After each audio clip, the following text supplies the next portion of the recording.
Pain بھی ہمارے پاس ہوتا ہے, تو چیزیں تو وہاں پہ ہمیں جیسے ڈوئر ہوتے ہیں نا, کرنے کی چیزیں تو وہاں پہ ملیں گی نا. اب پیپر کیسا کرتے ہیں یہ اصل میں دیکھنے کی بات. اور اللہ سبحانہ تعالیٰ آگے کہتے ہیں اوکے یہ سب کچھ یوں ہی سا دنیا کی زندگی کا فائدہ ہے, اور آخرت تو آپ کے رب کے نزدیک صرف پرہیزگاروں کے لیے ہے. اور یہ بہت ڈرنے والی آیت ہے, سورہ زخرف پڑھ کے دیکھیے.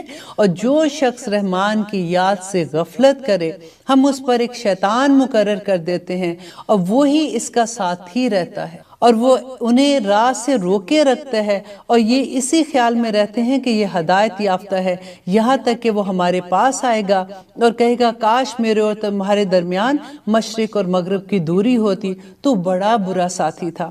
اور جبکہ تم ظالم ٹھہر چکے اور تمہیں آج ہرگز کوئی نفع نہ دے سکے گا, اور جبکہ اور آج تمہیں ہرگز کوئی نفع نہ دے سکے گا. دیکھیے شیطان جو ہے نا وہ کوئی سینگ نکال کے نہیں آئے گا, نہ وہ ایسی شکل میں آئے گا کہ ہمیں پتہ چلے گا کہ یہ شیطان ہے. اللہ سبحانہ تعالیٰ نے اس میں کیا کہا ہے کہ وہ اللہ سبحانہ تعالیٰ اس کا ساتھی شیطان کو بنا دیں گے, اس کا دوست شیطان بنا دیں گے, ایسے دوست بنا دیں گے جو اس کو اللہ کی راہ میں آنے سے روکیں گے, جو اس کو یہ کہیں گے کہ کیا تم فنیٹک ہو گئی ہو, آج کل تو تمہیں اور کچھ سوچتے ہی نہیں ہے, بس کرو, اب ریگولر زندگی بھی تو ہے. ہمارا پرابلم ہی یہ ہے کہ ہم نے دین اور دنیا دو بالکل سیپریٹ چیزیں کر دی. کیونکہ جب ہم سوچتے ہیں کہ اب نماز پڑھ لی ہے, تسبیح کر لی ہے, جب ہم مسجد میں جاتے ہیں تو یہ ہمارا دین کا ٹائم ہے, اب جب ہم پارٹی میں جا رہے ہیں, اب جب ہم دنیاوی چیزیں کر رہے ہیں تو اب یہ ہمارا کلچر اس میں. لیکن اللہ سبحانہ تعالیٰ نے دین جو ہے وہ ہمیں مکمل ہماری حیات ہے, ہماری پوری زندگی دین ہے. بات تبھی بنے گی جب ہم اپنی پوری زندگی میں دین کو اپلائی کریں گے. ہمارا جینا مرنا جس کو کہتے ہیں وہ ہمارا دین. اور وہ کیسے ہوگا جب ہمیں دیکھیں قرآن میں یہ تو نہیں, قرآن میں نماز روزہ حج زکوٰۃ ہی تو نہیں ہے سارا کچھ. اب دیکھیں جب بچہ ماں کے پیٹ میں ہوتا ہے تو اللہ سبحانہ تعالیٰ اسی قرآن میں اللہ سبحانہ تعالیٰ اس کی ایک ایک سٹیج کو بیان کر دیتے ہیں. جب وہ باہر آتا ہے تو اللہ سبحانہ تعالیٰ بتا دیتے ہیں کہ اس کے منہ میں جو رزق جائے گا وہ حلال رزق جانا ہے. پھر اس کے بعد اللہ سبحانہ تعالیٰ اس بچے نے ماں کا دودھ کتنی ٹائم تک پینا ہے وہ تک قرآن میں بتا دی. اس کے بعد وہ ہدایت کی کتاب اللہ نے کیا کہا تھا, آدم علیہ السلام کو جب دنیا میں بھیجا تھا تو کیا کہا تھا کہ ہدایت میری طرف سے آئے گی, خود نہیں ہدایت بنا لینا. اب دیکھیے نیکی جو ہے وہ تو ہر انسان میں بلٹ ان ہے, ہر انسان کو پتا ہے آدم علیہ السلام دنیا میں آئے تھے, ان میں بلٹ ان نیکی تھی. اب وہ چاہتے تو اپنے مطابق جو ان کو لگتا کہ یہ اچھا کام ہے میں کر رہا ہوں, یہ برا کام ہے میں نہیں کر رہا ہوں, تو وہ دین مکمل کر سکتے تھے. اللہ سبحانہ تعالیٰ نے کہا کہ جو ہدایت ہے وہ میری طرف سے آئے گی, جو کوئی اس کو فالو کرے گا وہ کامیاب ہو جائے گا, اور جو اس کو نہیں مانے گا وہ ناکام ہوگا. سارا کچھ each and every thing is very clear in Quran. ہم نے نیکیاں اپنے مطابق بنائی ہوئی. دیکھیے نیکی تو کافر بھی کرتا ہے, نیکی تو جو ظالم ہے نا, جو قاتل ہے وہ بھی نیکی کر جاتا ہے, ان کی اپنی طرح کی نیکیاں ہوتی ہیں. لیکن اللہ سبحانہ کوئی نیکی کوئی چیز جو قبولیت ہے نا اس میں ہمیں صرف یہ دیکھنا ہے کہ ہم حدود میں کس. بدعت کیا ہو جاتی, بدعت جو ہے وہ نیکیوں میں غلوف ہو, وہ کسی کی محبت میں بڑھ جانا ہو جاتا ہے. اتنی محبت ہو جاتی ہے کہ ہم اللہ سبحانہ تعالیٰ کے مقام پہ لے جاتے ہیں. انشاءاللہ جہاں پہ یہ والا ٹاپک آئے گا وہ میں آپ کو بہت ڈیٹیل سے اس کے بارے میں بتاؤں گی. اور پھر اللہ سبحانہ تعالیٰ سے ادھر وہ جو اب دعا کر رہے ہیں کہ وہ آمن منہم باللہ والیوم الآخر, کہ جو آخرت پہ یہ قولا کہا کہ میں کافروں کو بھی دوں گا دنیا فامتعوا قلیلا تھوڑی, ثم پھر اضطرہ, اور پھر میں اس کو مجبور کر دوں گا الی عذاب النار, دوزخ کے عذاب کی طرف, وبئس المصیر, اور بہت برا ٹھکانہ. اللہ سبحانہ تعالیٰ قرآن میں بار بار دوزخ کے بارے میں بتاتے ہیں, آخرت کے بارے میں بتاتے ہیں کہ وہ کیا جگہ ہو جہاں پہ الحمدللہ متقیوں کے لیے تو جنتیں ہیں, ان کے لیے تو دنیا اور آخرت میں جو کبھی کسی نے سوچا بھی نہیں ہوگا وہ خزانے ہوں گے. لیکن جو اللہ سبحانہ تعالیٰ کے احکامات نہیں مانتے اس کے بارے میں بھی آپ قرآن پڑھ کے دیکھ. اب 30th پارہ میں بار بار کہتی ہوں کہ وہ پڑھ کے آپ دیکھیں کہ اللہ سبحانہ تعالیٰ نے کیسے ایکسپلین کیا ہے اس کے بارے میں. اور پھر آگے اللہ سبحانہ تعالیٰ کہہ رہے ہیں وَإِذْ, اور جب یرفعوا, انہوں نے اٹھائی, کون اٹھا رہے تھے؟ اب یہاں پہ دیکھیے کہ ابراہیم اور اسماعیل علیہ السلام جو خانہ کعبہ کی تعمیر کر رہے تھے, اب اس کے بارے میں ہے وَإِذْ, و جب یرفعوا, بلند کر رہے تھے, ابراہیم القواعد, بنیاد من البیت, بیت اللہ کی, و اسماعیل, اور اسماعیل. اب یہ دیکھیے یہاں پہ آپ غور یہ کیجئے کہ بنیاد کون اٹھا رہا تھا؟ ابراہیم اور اسماعیل ہے، اور دعا بھی کون کر رہے؟ ابراہیم اور اسماعیل کر رہے ہیں. تو نبی انہی میں سے آخر میں آئے گا نا. آگے دیکھنا اب ان کی جب دعا آئے گی کہ وہ کتنی خوبصورت دعا کرتے ہیں. اب یہاں کہتے ہیں ربنا، اے ہمارے رب. کب دعا کریں؟ جب وہ خانہ کعبہ کی تعمیر کر رہے ہیں. آپ کو پتہ ہے خانہ کعبہ کی تعمیر جو ہے وہ 10 دفعہ ہوئی. اب آپ اس کو یاد کر لیں گے نا تو آپ کو بڑا مزہ آئے گا کہ نمبر 1 یہ تھا کہ فرشتوں نے سب سے پہلے تو دنیا میں بنایا، پھر اس کے بعد آدم علیہ السلام نے خانہ کعبہ کی تعمیر کی، پھر اس کے بعد آدم علیہ السلام کے بیٹے تھے شیش علیہ السلام، انہوں نے خانہ کعبہ کی تعمیر کی. اس کے بعد نوح علیہ السلام کا زمانہ آیا. تو آپ کو یاد ہے کہ جب میں نے پہلے بھی آپ کو بتایا تھا کہ پوری دنیا پانی میں سیلاب آیا تھا اور پوری دنیا بہہ گئی تھی، اور صرف کشتی میں جودی پہاڑ پہ جو کشتی جا کے لگی تھی وہ بچے تھے. تو سارا کچھ ختم ہو گیا تھا. تو اس کے بعد نوح علیہ السلام کے بعد جب دنیا واپس بننا شروع ہوئی تو ابراہیم علیہ السلام نے پھر چوتھی مرتبہ ابراہیم علیہ السلام نے بنایا تھا خانہ کعبہ. اور ابراہیم علیہ السلام کے بعد پھر اس کے بعد جب اس کی تعمیر ہوئی ہے تو کیونکہ وہ یاد ہے وہ مکہ میں چھوڑ کے آئے تھے اسماعیل علیہ السلام کو، تو وہاں پہ جو قبیلے آ کے رہنا شروع ہوئے تھے اس میں قبیلہ تھا، قبیلہ قوم عمالقہ تھی، انہوں نے بنایا. اس کے بعد ان کا قبیلہ جرہم تھا، وہ اسماعیل علیہ السلام کا سسرالی قبیلہ بھی تھا، انہوں نے بنایا تھا. اس کے بعد قصی بن کلاب جو نبی صلی اللہ علیہ وسلم کے جد امجد میں سے ہیں انہوں نے بنایا تھا. تو آپ اسے نا جیسے آپ یاد کرو گے نا تو آپ اپنی فنگر ٹپس پہ یاد کر سکتے ہو، اتنا آسان ہو جائے گا. پھر آپ کو جب آپ کبھی عمرے پہ جاؤ گے تو آپ کو جب ہسٹری پتا ہوتی ہے نا تو اتنا مزہ آتا ہے جس کی کوئی حد نہیں. اور پھر اس کے بعد جب قصی بن کلاب نے بنایا تھا، پھر قریش نے بنایا تھا جب نبی صلی اللہ علیہ وسلم خانہ کعبہ میں گئے تھے اور انہوں نے حجر اسود کو نصب کیا تھا. اور ان کے بعد پھر عبداللہ بن زبیر نے بنایا تھا، اور پھر آخری دفعہ حجاج بن یوسف نے بنایا تھا کہ ربنا، اے ہمارے رب، تقبل منا، قبول فرما ہم سے، انکا، بے شک تو، انتا، تو ہی ہے، السمیع العلیم، سننے والا اور خوب جاننے والا. اب دیکھیے کر کیا رہے ہیں، دیکھو بنا خانہ کعبہ رہے ہیں، اللہ سبحانہ تعالیٰ کا گھر تعمیر کر رہے ہیں، اور پھر دعا کر رہے ہیں اللہ سبحانہ تعالیٰ اس کو قبول کر لے، ہماری توبہ بھی قبول کر لے، اور اس کو گھر کو بنانے میں اگر کوئی خرابی، اگر کوئی لغزش ہو گئی ہے، اگر کوئی ایسی چیز رہ گئی تو اللہ سبحانہ تعالیٰ اس کو قبول کر لے. تقبل منا، اس کو ہم سے قبول کر.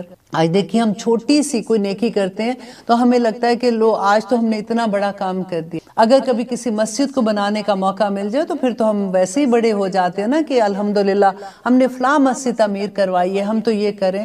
یہاں پہ وہ اللہ کا گھر خانہ کعبہ تعمیر کریں اور ساتھ ساتھ دعا کریں ربنا تقبل منا، اللہ قبول کر لے ہم سے جو ہم نے کوشش کی ہے، انکا انت السمیع العلیم، تو سننے والا اور تو جاننے والا ہے. ربنا، اے ہمارے رب، وجعلنا، اور بنا دے ہمیں، مسلمینی لک، اپنے لیے فرما بردار. مسلمینی ہوتا ہے 2 لوگوں کے لیے آتا ہے، اگر یہاں پہ مسلمینہ آتا نا تو وہ پھر جمع کے لیے آ جاتا ہے. مسلمینی، ہمیں فرما بردار دونوں کو، لکا، اپنے لیے، ومن ذریاتی، اور ہماری اولاد کو بھی، امتن، ایک امت، مسلماتن، مسلمان، لکا، اپنے لیے، وآرینا، اور دکھا دے ہمیں، مناسکنا، اپنی عبادت کے طریقے، وتب علینا، اور توبہ قبول کر ہم. دیکھیں بار بار وہ جو چیز کہہ رہے ہیں کہ اتنا نیکی کا اتنا بڑا کام کر کے وتب علینا، اور تو معاف کر دے ہمیں، انکا، بے شک تو ہی ہے، انکا، بے شک تو، انتا، تو ہی ہے، التواب الرحیم، بے شک تو بہت توبہ قبول کرنے والا ہے. اب دیکھیے اس میں پھر ہم دیکھتے ہیں کہ اللہ سبحانہ تعالیٰ ہمیں کیا بتا رہے ہیں کہ وہ دعا کریں کہ اللہ تعالیٰ ہمیں اپنا فرما بردار بنا دے، اور ہماری نسلوں کو بھی. دعا کرنے کا طریقہ ہمیں سکھایا جا رہا ہے کہ جب بھی اللہ سبحانہ تعالیٰ کی طرف سے کوئی کرم ہم پہ ہوتا ہے تو ہمیں اپنی ذریات صرف اپنی اولاد نہیں ہوتی، جیسے میں ہوں اور میرے جو بچے ہیں وہ ہماری ذریات ہوتے ہیں، جو نسلیں.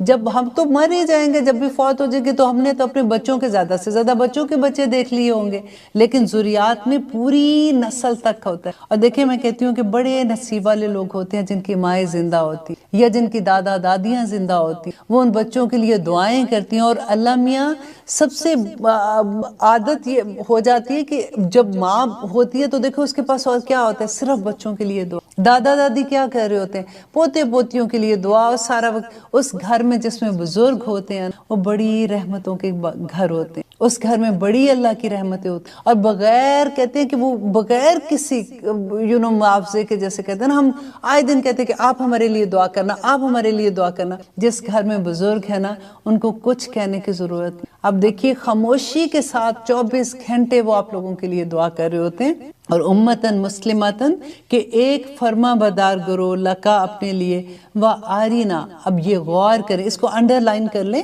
کہ و آرینا مناسک، کہ اللہ سبحانہ تعالیٰ اب دکھا دے، سکھا دے ہمیں وہ طریقے اپنی عبادت کے. اب دیکھیے جب خانہ کعبہ بنا رہے ہیں تو طریقے تو اب وہ کہتے ہیں کہ ٹھیک ہے، اب اس کے گرد ہم نے جو بھی ادھر نماز پڑھیں گے، اللہ تعالیٰ سے دعا کر لیں گے، اور کوئی بھی طریقہ وہ اپنا سکتے تھے. یہاں پہ کیوں کہہ رہے ہیں؟ یہ غور کرنے کی بات ہے کہ اب خانہ کعبہ بن گیا، اب اللہ کو کہہ رہے ہیں کہ اے اللہ آپ ہم کو بتائیے، آپ ہمیں دکھائیے کہ اب ہم نے عبادت کا طریقہ کون سا کرنا ہے. اپنی مرضی سے نہیں ہے کہ ٹھیک ہے جی. اب دیکھیں عبادت کے طریقے میں آپ کو بتاتی ہوں، کئی دفعہ یہ ہوتا ہے کہ لوگ کہتے ہیں لو اب عبادت کرنی ہے تو جیسے مرضی کر لو، بس ٹھیک ہے. اب کبھی ایسا ہو سکتا ہے کہ ہم نے فرض پڑھنے ہیں فجر کے، 2 فرض ہوتے ہیں. کبھی ہم ایسے سوچ سکتے ہیں کہ نہیں 2 نہیں، آج ہم 4 پڑھ سکتے. کر تو اچھا ہی کام رہے ہیں نا، اللہ سبحانہ تعالیٰ کو ہی منانا ہے نا آخر میں. تو ہم نہیں کر سکتے نا. عبادت کا طریقہ اللہ سبحانہ تعالیٰ سے وہ سیکھ رہے ہیں اور کہہ رہے ہیں کہ دکھا دے ہم کو مناسب. یہ پھر جب بدعت کا چیپٹر آئے گا نا تو میں یہ آیت آپ کو کوٹ کر کے بتاؤں گی کہ کیسے ابراہیم علیہ السلام نے پوچھا تھا اور سیکھنے کی کوشش کی تھی کہ کون سے. دیکھیں نبی صلی اللہ علیہ وسلم کو اللہ سبحانہ تعالیٰ نے سکھایا تھا نا جبرائیل علیہ السلام کے ساتھ. انہوں نے جب نماز کا طریقہ بتایا تھا کیسے نماز پڑھنی، پھر نماز کے اوقات کا کہ اس کا افضل وقت کون سا ہے اور اس کا آخری وقت کون سا دکھایا تھا نا.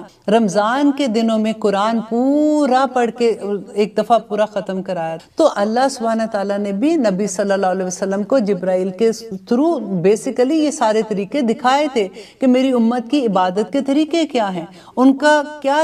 دیکھو نبی صلی اللہ علیہ وسلم کی زندگی، حضرت عائشہ کہتی تھی کہ چلتا پھرتا قرآن. آج ہمارے گھروں میں جب خوشیاں آتی ہیں، جب غم آتے ہیں، تو ہم کون سے مناسک لیتے ہیں؟ ہم کہاں سے لیتے ہیں؟ ہم تو لیتے جا کے زیادہ تر ہماری ساری ہندوانہ رسمیں ہیں. اب دیکھیے یہ چلیسواں کرنا، یہ برسیاں کرنا، یہ سارا جب نہیں پتا تھا تب میں بھی کر رہی ہوتی تھی، مجھے نہیں پتا تھا. ہم تو اچھے کے لیے کرتے ہیں نا کہ لوگ آتے ہیں چلو قرآن پڑھیں گے، یہ کریں گے.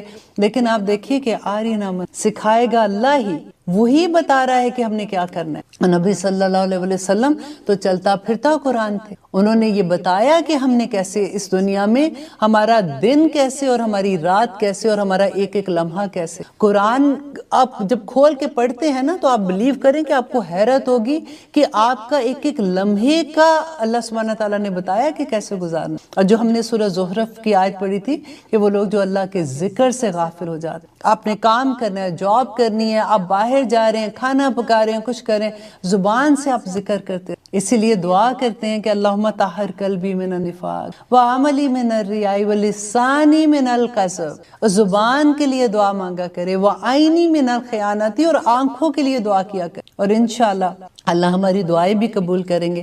وَتُبْ عَلَيْنَا، اور آپ اے اللہ سبحانہ تعالیٰ معاف کر دے، مہربان ہو ہم پہ. انکا، بے شک آپ، انکا، بے شک تو، انتا، تو ہی ہے، التواب، بہت معاف کرنے والا، الرحیم، اور بہت رحم کرنے والا. ربنا، اے ہمارے رب، وَبْعَثْ، اور مبعوث کر، بھیج، فیہم، ان میں. اب دیکھیں یہ آیت آپ نے غور سے سننی ہے، کیونکہ جب بھی کبھی ایسے بات ہوتی ہے نا کہ رسول اللہ صلی اللہ علیہ وسلم کے اہل کتاب میں سے اتنے پیغمبر آئے تھے تو یہ اسماعیل علیہ السلام سے کیسے آئے تھے، تو وہ اس آیت میں آپ کو پتہ چلے گا کہ اب وہ دونوں مانگ رہے ہیں. کون؟ ابراہیم اور اسماعیل کہہ رہے ہیں کہ بھیج اے اللہ، بھیج، فیہم، ان میں، رسولن، ایک رسول، منہم، انہی میں سے، یتلو علیہم آیاتی کا، یتلو وہ تلاوت کرے، علیہم ان پر، آیاتی کا تیری آیات کو، وَيُعَلِّمُهُمْ اور وہ تعلیم دے انہیں، الکتابہ کتاب کی، والحکمت اور حکمت کی، وَيُزَكِّيهِمْ اور پاک کرے ان کو، انکا بے شک تو، انتا تو ہی ہے، العزیز بہت زبردست، الحکیم اور بہت حکمت والا۔ یہاں پہ جو ابراہیم علیہ السلام اور اسماعیل علیہ السلام دعا کریں، آپ دیکھیں کتنے سال کے بعد وہ، ہماری تو دعائیں اگر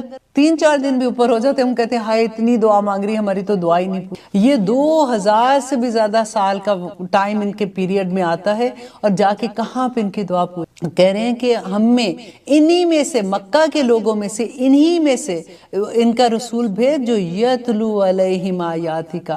اب آپ نمبر لکھیں، نمبر 1 کہ قرآن پڑھنے کا اصل میں کیا مقصد ہے وہ یہاں پہ بتایا جا رہا ہے کہ جو تلاوت کرے ان پر، تلاوت کہتے ہیں کہ کسی کے پیچھے بھی چلنا، پیچھے چلنے کو بھی تلاوت کہتے ہیں، تلون جیسے کہتے ہیں نا، تو اس میں تجوید بھی آ جاتی ہے، اس میں قرآن پاک کو ٹھیک طرح سے پڑھنا بھی آ جاتا ہے کہ جو بھی اللہ سبحانہ تعالیٰ کا پیغام ہوگا وہ لوگوں کو پڑھ کے سنائے گا۔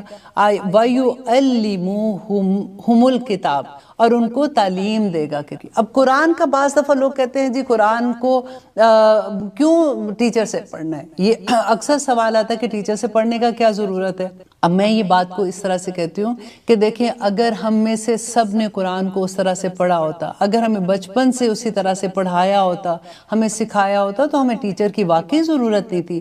ہر ماں اپنے بچے کے لیے ٹیچر تھی، ہر باپ اپنے بچوں کے لیے ٹیچر تھا، ہمیں تو کئی بار جانے کی ضرورت نہیں تھی، کیونکہ جب ہمیں پتہ چلتا ہے، جس وقت ہم اب قرآن سیکھ رہے ہوتے ہیں تو یوزلی یہ ہوتا ہے کہ بچے بڑے ہو گئے، اب ہمارے اسٹوڈنٹ ہی بھاگ جاتے ہیں، تو ہم استاد کدھر جائیں گے؟ پھر ان کو سکھانے کے لیے ان کے پیچھے بھاگتے ہیں۔ لیکن یہ جو بات ہے نا وَيُعَلِّمُهُمُ الْكِتَابَ، تاکہ وہ کتاب کی تعلیم دے، کیونکہ جو بڑے ہیں وہ تعلیم دیں گے چھوٹوں کو، اور اسی طرح سے قرآن کی تعلیم کے لیے۔ اور دوسرا نبی صلی اللہ علیہ وسلم نے فرمایا تھا کہ قیامت کے دن جو علم دینے والے ہوتے ہیں نا، جو عالم ہیں، وہ نور کے ممبروں پہ بیٹھے ہوں گے۔ آپ ذرا سوچئے قیامت کے دن کیا حال ہو، اور اس دن دور سے جو چمک رہے ہوں گے ممبر، نور کے ممبر ہوں گے، ان کے اوپر عالم بیٹھے ہوں گے الحمدللہ، اور وہاں سے وہ شائن کر رہے ہوں گے۔ آپ کو میں صرف یہ کہوں گی، جب میں نے یہ حدیث پڑھی تھی تو مجھے یہ بہت اچھا لگا تھا کہ اگر آپ کے پاس ایک لفظ بھی ہے، اگر آپ کے پاس کوئی ایک حدیث بھی ہے نا، اس کو آگے پہنچا دیں، آپ اللہ سبحانہ تعالیٰ کا پیغام آگے پہنچا دیں، اور عہد کر لیں کہ میں نے بس عہد کر لیا، میں نے اب سے سکھانا ہے، کسی کو سکھانا، بچوں کو بتا دیں، ماں پاس ہے اس کو بتا دیں، بہن ہے اس کو بتا دیں، تاکہ آپ کا یہ کام تو ہو جائے نا۔ وَيُعَلِّمُهُمُ الْكِتَابَ والا۔ اور نبی صلی اللہ علیہ وسلم نے کہا تھا کہ جو عالم ہے نا، عالم کون ہے؟ جو علم دے رہے ہیں، قرآن پاک پڑھا رہے ہیں، اور عالم کی فضیلت عابد پر۔ عابد کون ہے؟ جو عبادت گزار ہے، جو گھر میں تسبیح لے کے بیٹھے ہوئے ہیں، نماز پڑھ رہے ہیں، اب اچھا کام کر رہے ہیں الحمدللہ، لیکن سارا وہ اپنے ساتھ ہی لگے ہوئے ہیں۔ تو نبی صلی اللہ علیہ وسلم نے کہا تھا کہ عابد کی فضیلت عالم کی فضیلت عابد پر ایسی ہے جیسے میری فضیلت، مینس نبی صلی اللہ علیہ وسلم کی فضیلت ایک عام بندے۔ اب دیکھ لیجئے کہ کیا مقام ہے، اور کہتے ہیں کہ ایک عالم کا درجہ جو ہے نا قیامت کے دن، وہ ایک عام آدمی سے، جو ایک متقی، ایک نیک پرہیزگار آدمی ہوگا، اس سے 500 گنا زیادہ ہوگا۔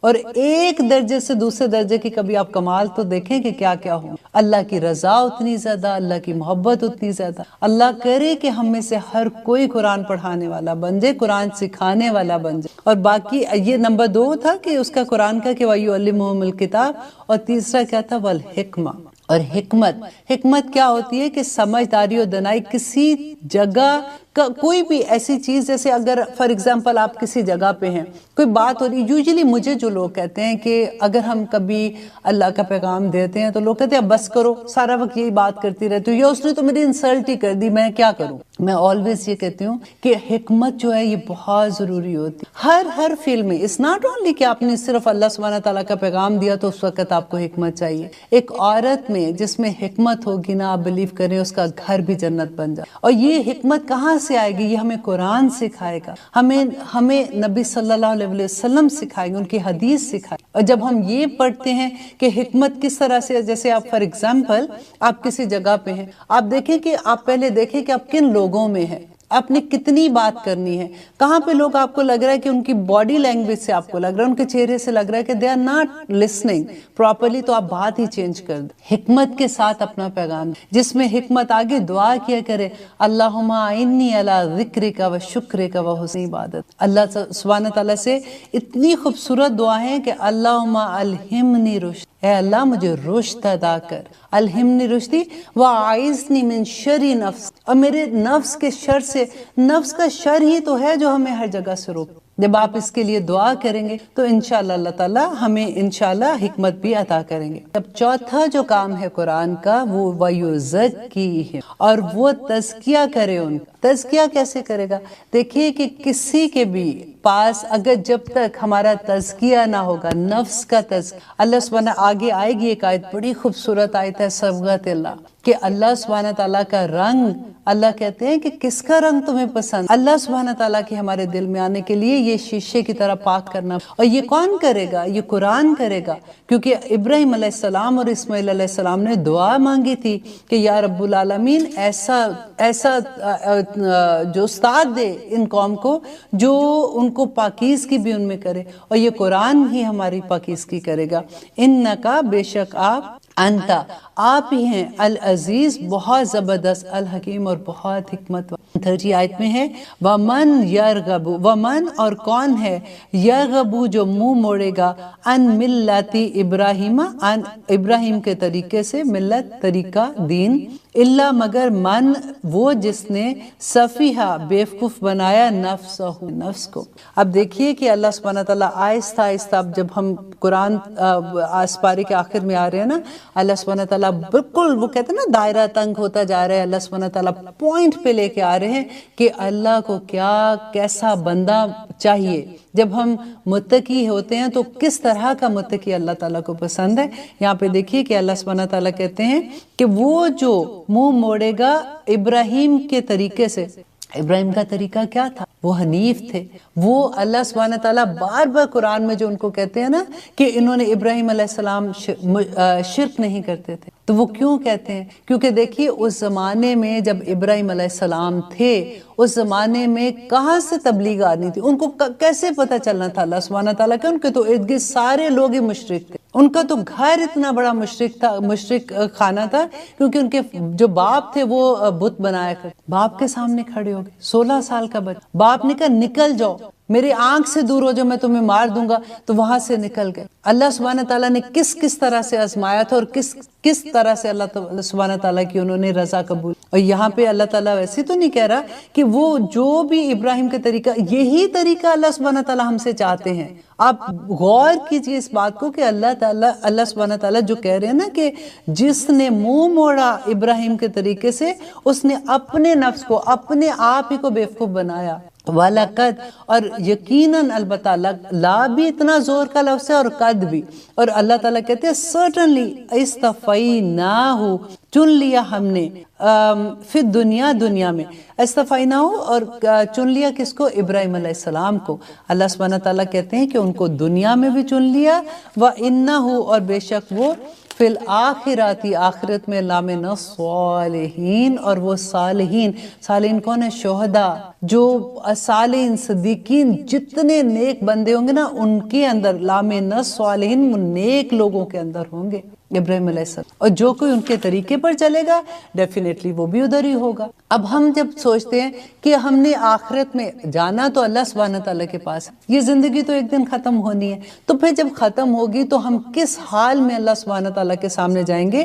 وہ آ گیا کہ جس نے منہ موڑا ابراہیم کے طریقے سے، تو چلنا کس پہ؟ ابراہیم کے طریقے پر چلنا ہے، کیونکہ اللہ سبحانہ تعالیٰ نے یہی طریقہ ان کو دنیا میں بھی چن لیا تھا اور آخرت میں بھی چن لیا تھا۔ وَإِذْ، اور آگے ہم کریں آیت نمبر 131، اس جب قولا کہا، لہو، اس سے، لہو کس سے؟ ابراہیم علیہ السلام سے، ربہو، اس کے رب نے، اسلم، فرما بدار ہو جا، قولا کہا، اسلمت، میں فرما بدار ہو گیا، لرب العالمین، اپنے رب کے لیے جو عالمین کا رب ہے۔ دیکھیے اتنی خوبصورت یہ آیت ہے کہ مجھے یوں لگتا ہے یہ پورا ابراہیم علیہ السلام کی زندگی کا جو ان کو تحفہ دینا تھا نا، اللہ سبحانہ تعالیٰ نے وہ اس آیت میں دے دیا۔ اور ہمارے لیے دیکھیں کتنی بڑی بات ہے کہ اللہ سبحانہ تعالیٰ کہہ رہے ہیں کہ جب ان کے رب نے ان کو کہا کہ اسلم، فرما بدار ہو جا، کہ یہ تم پہ آزمائش آ گئی، اس نے کہا اسلم، تو میں فرما بدار ہو گیا، بس ٹھیک ہے، ڈن ڈیل جس کو کہتے ہیں۔ اب دیکھیے کہ اس کے بعد ابراہیم علیہ السلام کا کہتے ہیں وَوَصَّى، اور وصیت کی بیہا اس کی، کس کی وصیت کی؟ اسلم اسلم تو، یہ یاد رکھیے گا اس بات کو کیونکہ اگلا سینٹنس اسی پہ آ رہا ہے کہ وصیت کی اس کی ابراہیم نے بنی ہی اپنے بیٹے کو، و یعقوب اور یعقوب علیہ السلام نے، یا بنیا اے میرے بیٹو، ان اللہ بے شک اللہ نے اصطفیٰ چن لیا ہے لکم تمہارے لیے الدین دین کو، فلا تموتن تو تمہیں موت نہ آئے، نہ مرنا تم الا مگر وانتم اور تم سب مسلمون فرما بردار ہو۔ مسلمان کا کیا مطلب ہے؟ فرما بردار ہو، اللہ سبحانہ تعالیٰ کا فرما بردار ہونا۔ اب یہاں پہ دیکھیے وصیت کیا کر رہے ہیں، کون کرے؟ یہ دیکھیں دادا اور پوتا کی بات آ گئی، دادا ابراہیم، پوتا یعقوب علیہ السلام، اور اللہ سبحانہ تعالیٰ بتا رہے ہیں کہ دیکھیے آخری وقت میں یہ اپنے بچوں کو کیا وصیت کر رہے ہیں۔ ذرا آپ غور کیجئے، جب ہمارا وقت ہوتا ہے، جب ہم سوچتے ہیں تو ہم وصیت کیا کرتے ہیں؟ وہ گھر جو ہے نا اس میں اتنے حصے، وہ سونے کے جو سیٹ ہے نا وہ بیٹی کا اتنا تو بیٹے کا اتنا، وہ پیسے اس کے، وہ کاروبار اس کا، کیسے وصیت ہوتی ہے ہماری؟ اور یہاں پہ دیکھیے وصیت کرنے کا طریقہ ابراہیم علیہ السلام کا اور یعقوب علیہ السلام کا، کہ انہوں نے اپنے بیٹوں کو وصیت کی کہ اللہ سبحانہ تعالیٰ نے تمہارے لیے دین پسند کیا ہے، اسلام۔